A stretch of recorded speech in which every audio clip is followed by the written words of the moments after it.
पिता और पुत्र और पवित्र आत्मा के नाम पर आमीन। हमारे प्रभु यीशु ख्रिस्त की कृपा, ईश्वर का प्रेम तथा पवित्र आत्मा का साहचर्य आप सबको प्राप्त हो और आपकी आत्मा के साथ।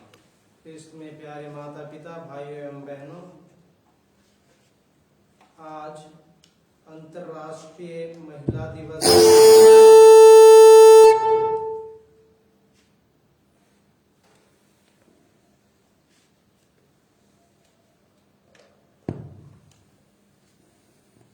आज अंतर्राष्ट्रीय महिला दिवस है। आज भी महिलाएं अपने अधिकारों की लड़ाई लड़ रही हैं। आज हम विशेष रूप से उनके लिए प्रार्थना करें कि सभी माताओं को, महिलाओं को समानता का अधिकार मिले, उन्हें न्याय मिले तथा उनका देश में और समाज में उचित सम्मान हो।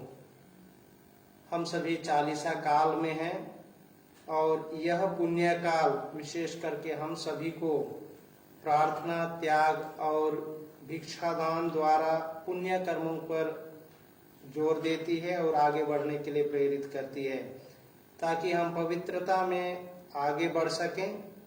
हम जरूर मानव हैं और हम में मानवीय कमजोरियां हैं। कई महीने में हम मानसिक, शारीरिक और आध्यात्मिक रूप से बीमार हैं, रोगग्रस्त हैं। हमें शुद्ध होने की जरूरत है, आवश्यकता है। आइए हम प्रार्थना करें कि हम इस पुण्य काल में पवित्रता में आगे बढ़ सकें। आइए हम कुछ क्षण मौन रहें और अपनी कमजोरी के लिए ईश्वर पिता से माफी मांगे, जिससे हम योग्य रीति से इस ख्रिस्त त्याग में सम्मिलित हो सकें।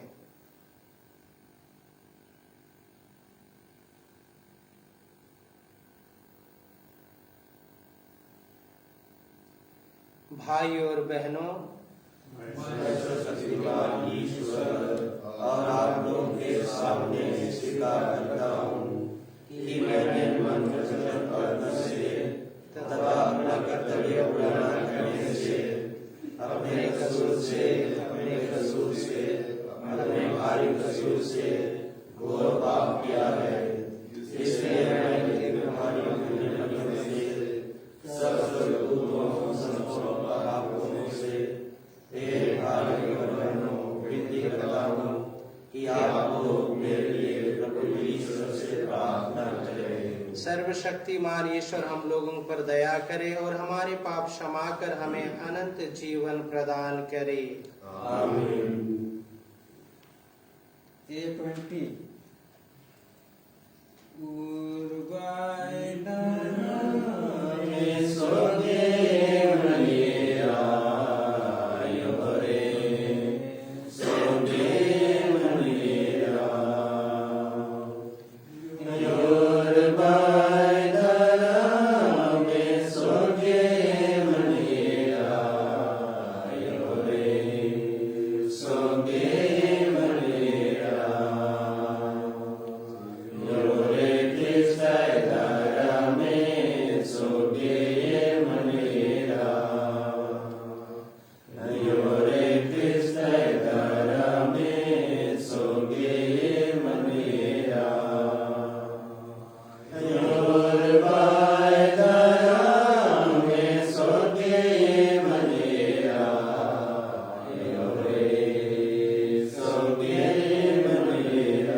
हम प्रार्थना करें।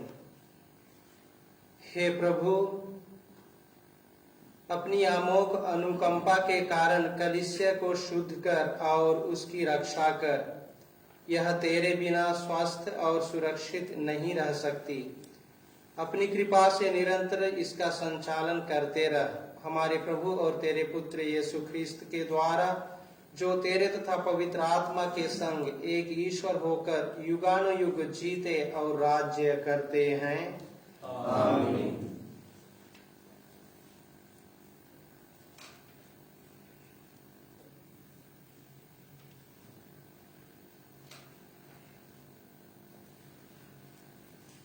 पहला पाठ राजाओं का दूसरा ग्रंथ।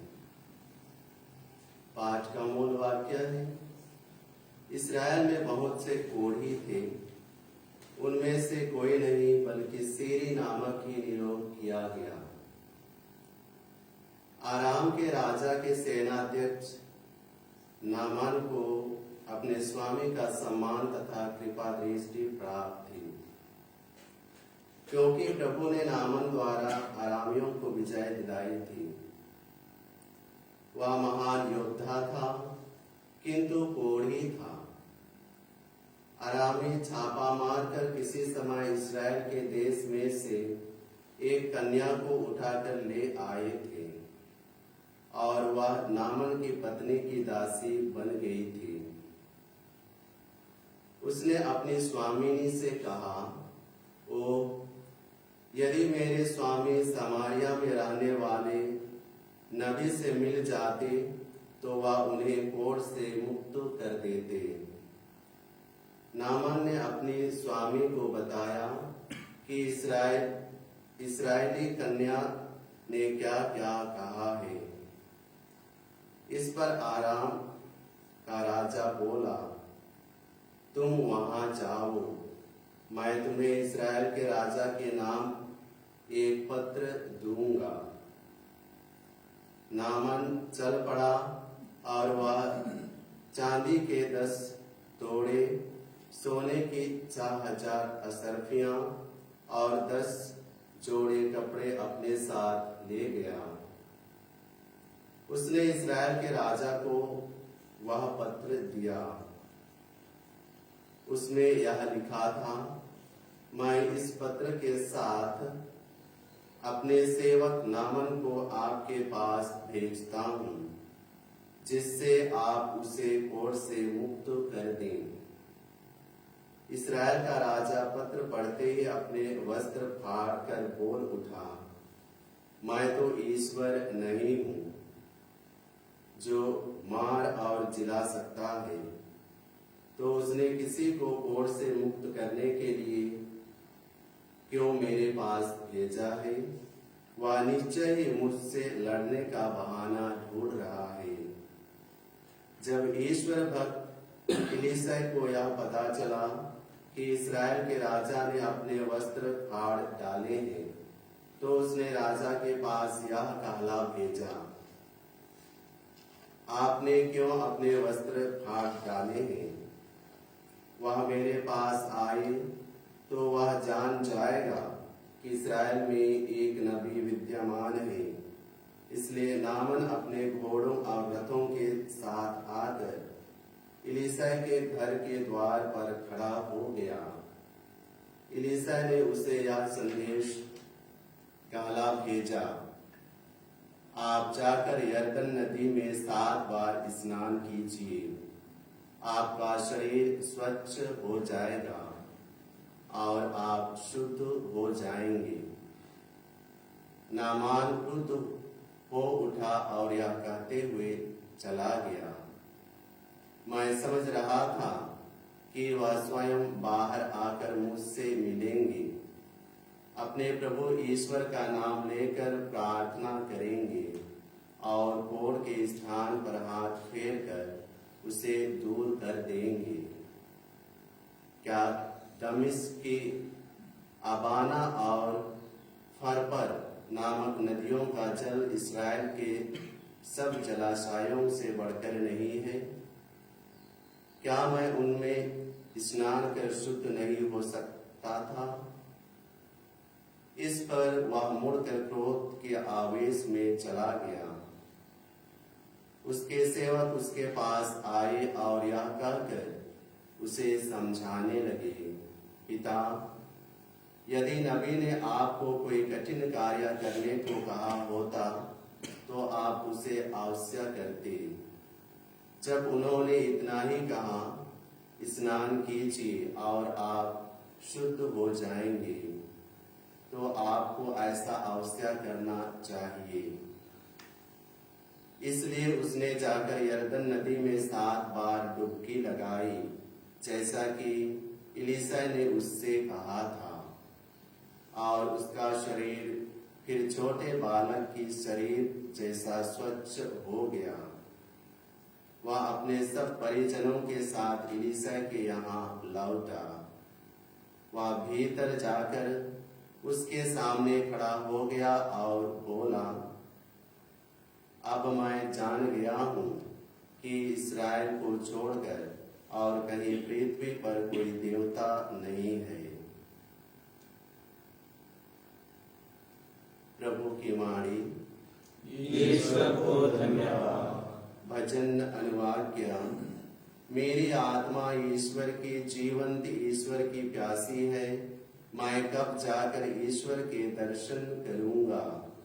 मेरी आत्मा ईश्वर की जीवंत ईश्वर की प्यासी है, मैं कब जाकर ईश्वर के दर्शन करूंगा।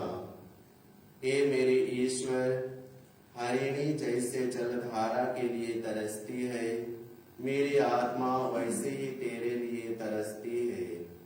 मेरी आत्मा ईश्वर की जीवंत ईश्वर की प्यासी है, मैं कब जाकर ईश्वर के दर्शन करूंगा। मेरी आत्मा ईश्वर की जीवंत ईश्वर की प्यासी है, मैं कब जाकर ईश्वर के दर्शन करूंगा। मेरी आत्मा ईश्वर की जीवंत ईश्वर की प्यासी है, मैं कब जाकर ईश्वर के दर्शन करूंगा। मेरी आत्मा ईश्वर की जीवंत ईश्वर की प्यासी है, मैं कब जाकर ईश्वर के दर्शन करूंगा। मेरी आत्मा ईश्वर की जीवंत ईश्वर की प्यासी है, मैं कब जाकर ईश्वर के दर्शन करूंगा। अपनी ज्योति और अपना सत्य भेज दे, वे मुझे मार्ग दिखाएंगे और मुझे तेरे पवित्र पर्वत तक, तेरे निवास स्थान तक पहुंचा दे। मेरी आत्मा ईश्वर की जीवंत ईश्वर की प्यासी है, मैं कब जाकर ईश्वर के दर्शन करूंगा। मेरी आत्मा ईश्वर की जीवंत ईश्वर की प्यासी है, मैं कब जाकर ईश्वर के दर्शन करूंगा। मैं ईश्वर की वेदी के पास जाऊंगा, ईश्वर के पास जो मेरा आनंद है। मैं वीणा बजाकर अपने प्रभु ईश्वर की स्तुति करूंगा। मेरी आत्मा ईश्वर की जीवंत ईश्वर की प्यासी है, मैं कब जाकर ईश्वर के दर्शन करूंगा। मेरी आत्मा ईश्वर की जीवंत ईश्वर की प्यासी है, मैं कब जाकर ईश्वर के दर्शन करूंगा। जय घोष। प्रभु ही मेरा आसरा है, मैं उसकी प्रतिज्ञा पर भरोसा रखता हूँ। दया सागर प्रभु उदारता पूर्वक मुक्ति प्रदान करता है। प्रभु आप लोगों के साथ हो और आपकी आत्मा के साथ। संत लूकस के अनुसार पवित्र सुसमाचार। हे प्रभु तेरी महिमा हो। अध्याय 4 वचन संख्या 24 से 30 तक। इलियस और इलेसियुस की तरह यीशु केवल यहूदियों के पास नहीं भेजे जाते हैं। यीशु ने नाजरत आकर सभागृह में लोगों से कहा, मैं तुमसे कह देता हूं, अपनी मातृभूमि में नबी का स्वागत नहीं होता। मैं तुम्हें विश्वास दिलाता हूं कि जब इलियस के दिनों में 3.5 वर्षों तक पानी नहीं बरसा और सारे देश में घोर अकाल पड़ा था, तो उस समय इस्राएल में बहुत सी विधवाएं थीं।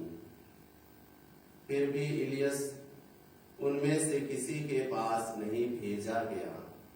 वह सिदोन के सरप्ता की एक विधवा के पास ही भेजा गया था। और नबी इलेसियुस के दिनों में इस्राएल में बहुत से कोढ़ी थे, फिर भी उनमें से कोई नहीं, बल्कि सीरी नामक ही निरोग किया गया था। यह सुनकर सभागृह के सब लोग बहुत क्रुद्ध हो गए। वे उठ खड़े हुए और उन्होंने यीशु को नगर से बाहर निकाल दिया। जिस पहाड़ी पर उसका नगर बसा था, वे यीशु को उनकी चोटी तक ले गए ताकि उन्हें नीचे गिरा दे, परंतु वह उनके बीच से निकलकर चले गए।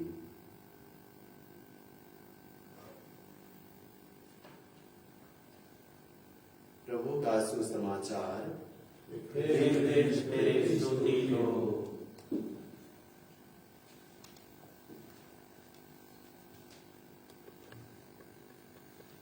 ख्रिस्त में प्यारे माता पिता, भाइयों एवं बहनों, आज के प्रथम पाठ में हमने नामान के स्वास्थ्य लाभ के विषय में सुना। नामान एक महान योद्धा था और रणभूमि में भी प्रभु नामान के द्वारा अचरज का कार्य किया था, महान कार्य किया था। लेकिन नामान कोढ़ग्रस्त व्यक्ति था, वह रोगी था। राजा के बहुत करीब होने के बाद या होने के नाते, सेनाध्यक्ष होने के नाते नामान में घमंड की भावना थी। इसीलिए शुरू में वह एलीशा की बातों को नहीं सुनता है, लेकिन बाद में वह सुनता है, वह विश्वास करता है। और एलीशा का सलाह यही था कि आप यरदन नदी में जाकर के 7 बार स्नान कीजिए और आप शुद्ध हो जाएंगे। एलीशा की बातों को सुनकर नामान यरदन नदी तक जाता है, स्नान करता है और वह शुद्ध हो जाता है। सुसमाचार में प्रभु यीशु के अनादर के विषय में हमने सुना। अपने ही नगरवासी प्रभु का स्वागत नहीं करते हैं। प्रभु यीशु ने अपने जीवन के द्वारा, कार्यों के द्वारा महान कार्य किया था। लोगों के सामने एक मिसाल पेश किया था, उसने अचरज का काम किया था, फिर भी लोग उनके विरुद्ध हो गए। प्रभु यीशु का एक ही सवाल कि आपने नामान को छोड़ नबी एलीशा की बातों पर क्यों विश्वास नहीं किया। उन्हें आग बबूला कर दिया, उन्हें क्रोधित कर दिया और वे विश्वास नहीं कर पाए। प्रभु यीशु के विरुद्ध वे षड्यंत्र रचने लगे। चालीसा का काल हम सभी को अपने ही विश्वास पर चिंतन करने का एक सुनहरा अवसर देती है। आज के दोनों पाठ में लोगों ने सबसे पहले विश्वास करने से इनकार किया, विश्वास नहीं किया। बाद में नामान सुना और ईश्वर पर विश्वास किया, लोगों की बातों पर, नबियों पर विश्वास किया और वह शुद्ध हो गया।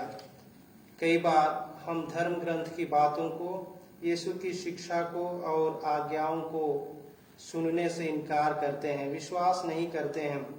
यीशु का निमंत्रण हम सभी के लिए यही है कि तुम सब मेरे पास आओ और मुझ में विश्वास करो, जिससे कि तुम्हें परिपूर्ण जीवन प्राप्त हो।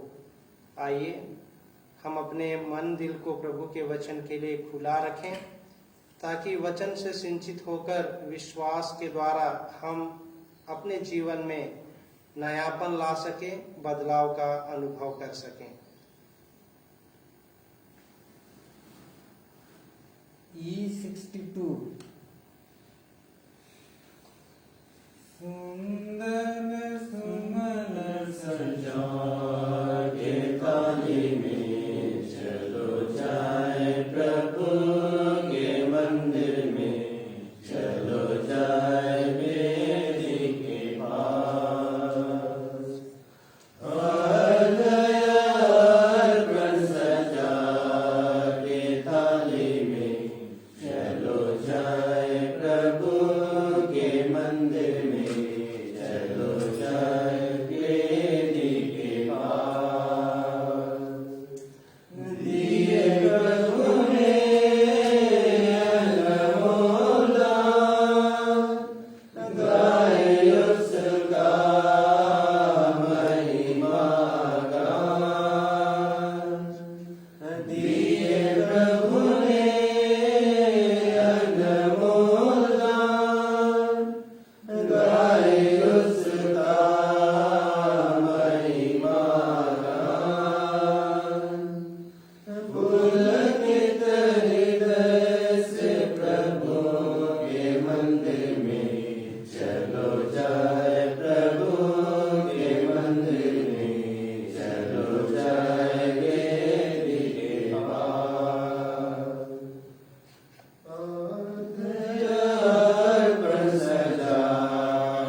भजनों प्रार्थना कीजिए कि सर्वशक्तिमान पिता ईश्वर मेरा और आप लोगों का यह बलिदान ग्रहण करे। प्रभु अपने नाम की स्तुति तथा महिमा के लिए और हमारे तथा अपने समस्त पवित्र कलीसिया के लाभ के लिए आपके हाथों से यह बलिदान स्वीकार करें। हे प्रभु, हम अपनी सेवा की यह भेंट तुझे चढ़ाते हैं। तू इसे हमारी मुक्ति के संस्कार में बदल दे, हमारे प्रभु ख्रिस्त के द्वारा। आमीन। प्रभु आप लोगों के साथ हो और आपकी आत्मा के साथ। प्रभु में मन लगाइए। हम प्रभु में मन लगाए हुए हैं। हम अपने प्रभु ईश्वर को धन्यवाद दें। यह उचित और न्यायसंगत है। हे प्रभु पवित्र पिता, सर्वशक्तिमान और शाश्वत ईश्वर, यह वास्तव में उचित और न्याय संगत है। हमारा कर्तव्य तथा कल्याण है कि हम सदा और सर्वत्र तुझे धन्यवाद दें। तू चाहता है कि हम आत्म त्याग के द्वारा तेरे प्रति अपनी कृतज्ञता प्रकट करें, अपनी पापमयी धृष्टता कम करें, गरीबों के भरण पोषण में योगदान दें और तेरी दयालुता का अनुकरण करें। इसीलिए असंख्य स्वर्गदूतों के स्वर में स्वर मिलाकर हम तेरी महिमा का बखान करते हैं। पवित्र पवित्र पवित्र प्रभु मंडल के ईश्वर, स्वर्ग और पृथ्वी तेरी महिमा से परिपूर्ण है। सर्वोच्च स्वर्ग में होसन्ना। धन्य है वे जो प्रभु के नाम पर आते हैं। सर्वोच्च स्वर्ग में होसन्ना। हे प्रभु, तू वास्तव में पवित्र है, सारी पवित्रता का स्रोत है। हम तुझसे निवेदन करते हैं, तू इन उपहारों को अपने आत्मा के संस्पर्श से पवित्र कर दे। ये हमारे प्रभु यीशु ख्रिस्त का शरीर तथा रक्त बन जाए। जब वे स्वेच्छा से मृत्यु के लिए सौंपे गए, उन्होंने रोटी ली, तुझे धन्यवाद दिया और रोटी तोड़कर उसे अपने शिष्यों को देते हुए कहा, तुम सब इसे लो और इसमें से खाओ, क्योंकि यह मेरा शरीर है जो तुम्हारे लिए बलि चढ़ाया जाएगा।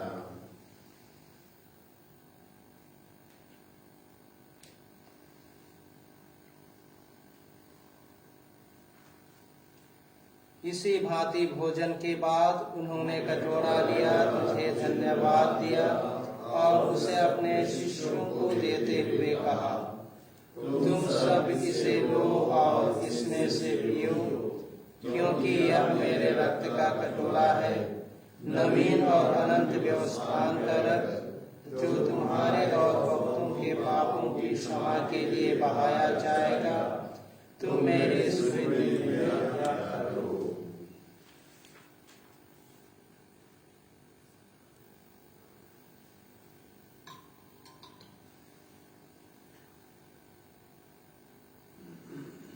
विश्वास का रहस्य। हे प्रभु, हम तेरी मृत्यु और पुनरुत्थान की घोषणा तेरे पुनरुत्थान करते रहेंगे। इसलिए हे प्रभु, हम ख्रिस्त की मृत्यु और पुनरुत्थान की स्मृति में तुझे जीवन की रोटी और मुक्ति का कटोरा चढ़ाते हैं। हम तुझे धन्यवाद देते हैं कि तूने हमें अपने उपस्थित होने और अपनी सेवा करने का सौभाग्य प्रदान किया है। हमारा नम्र निवेदन है कि हम सब ख्रिस्त का शरीर और रक्त ग्रहण करके पवित्र आत्मा के द्वारा एकता के सूत्र में बंधे रहें। हे प्रभु, हमारे संत पिता फ्रांसिस, हमारे धर्माध्यक्ष पतरस मिंज और सभी याजकों के साथ विश्व भर में फैले अपनी कलीसिया की स्तुति ले तथा इसे प्रेम में सिद्ध बना दे। हमारे उन भाई बहनों की भी स्तुति ले जो पुनरुत्थान की आशा में परलोक सिधार चुके हैं। उन्हें और सभी मृतकों को अपने पुण्य दर्शन का सौभाग्य प्रदान करे। हम सब पर दया दृष्टि डाल कि हम भी अनंत जीवन के सौभागी बने और ईश्वर की माता धन्य कुमारी मरियम, उनके वर धन्य योसेफ, धन्य प्रेरितों तथा सब संतों के साथ जो युग युग में तेरे प्रति विश्वस्त बने रहे, ये स्तुति और महिमा कर सके तेरे पुत्र यीशु ख्रिस्त के द्वारा। इन्हीं प्रभु ख्रिस्त के द्वारा, इन्हीं के साथ और इन्हीं में हे शक्तिमान पिता ईश्वर पवित्र आत्मा के साथ सारा गौरव तथा सम्मान युगानुयुग तेरा ही है। आमीन।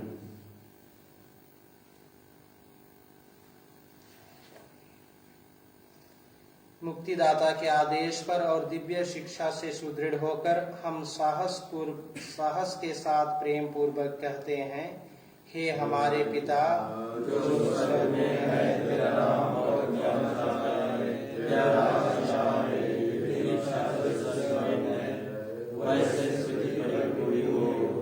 हमारा प्रतिदिन आहार हमें दे, और हमारे अपराध मुझे क्षमा कर, जैसे हम भी अपने अपराधियों को क्षमा करते हैं, और हमें परीक्षा में न डाल, परंतु बुराई से बचा। हे प्रभु, हम तुझसे प्रार्थना करते हैं, सभी बुराइयों से हमें बचा और इस जीवन में हमें कृपा पूर्वक शांति प्रदान कर। हम तेरी दया से सदा पाप से दूर और हर विपत्ति से सुरक्षित रहें और उस दिन की प्रतीक्षा करते रहें जब हमारे मुक्तिदाता यीशु ख्रिस्त फिर आकर हमारी धन्य आशा पूरी करेंगे। क्योंकि तेरा राज्य, तेरा सामर्थ्य और तेरी ताकत बनी रहती है। हे प्रभु यीशु ख्रिस्त, तूने अपने प्रेरितों से कहा है, मैं तुम्हारे लिए शांति छोड़ जाता हूँ, अपनी शांति तुम्हें प्रदान करता हूँ। तू हमारे पापों पर नहीं, अपनी कलीसिया के विश्वास पर दृष्टि डाल और कृपा पूर्वक उसे शांति तथा एकता प्रदान कर। तू युगानुयुग जीता और राज्य करता है। आमीन। प्रभु की शांति सदा आप लोगों के साथ हो और आपकी आत्मा के साथ। परस्पर शांति अभिवादन कीजिए।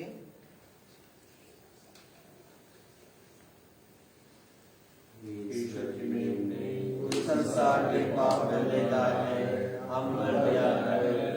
ईश्वर की मेमने उस संसार के पाप कर लेता है, हम पर दया कर। ईश्वर की मेमने उस संसार के पाप कर लेता है, हमें शांति प्रदान कर।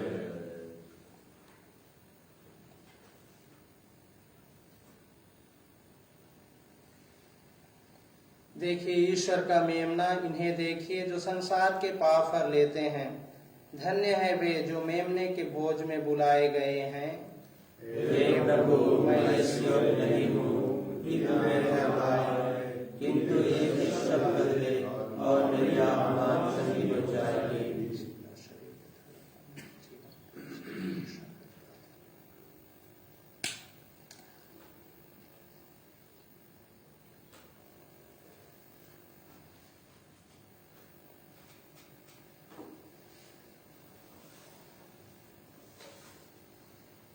F30 सिंगी राय के चला भाई भाई निर्माण यीशु के लिए सब के चला भाई बहन मान, सिंगे के चला भाई बहन मान, यीशु के लिए सब के चला भाई बहन मान।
समस्त जातियों प्रभु की स्तुति करो, क्योंकि हमारे प्रति उसकी सत्य प्रतिज्ञता अपार है। हम प्रार्थना करें। हे प्रभु, तेरे संस्कार में हमारी सहभागिता हमें शुद्ध करे और हमें एकता का वरदान दे। हम यह प्रार्थना करते हैं अपने प्रभु ख्रीस्त के द्वारा, आमीन। हे प्रभु, अपने बाहुबल से अपने भक्तों की रक्षा कर, इन्हें शुद्ध और शिक्षित कर, ताकि ये इस लोक में सबल होकर परलोक में आनंद मना सकें। हम यह कृपा मांगते हैं अपने प्रभु ख्रीस्त के द्वारा, आमीन। प्रभु आप लोगों के साथ हो और आपकी आत्मा के साथ। सर्वशक्तिमान ईश्वर पिता और पुत्र और पवित्र आत्मा आप लोगों को आशीर्वाद प्रदान करे। आमीन। आप लोग विदा लें, मिस्सा संपन्न हुआ। ईश्वर को धन्यवाद। Q18 मरियम आयो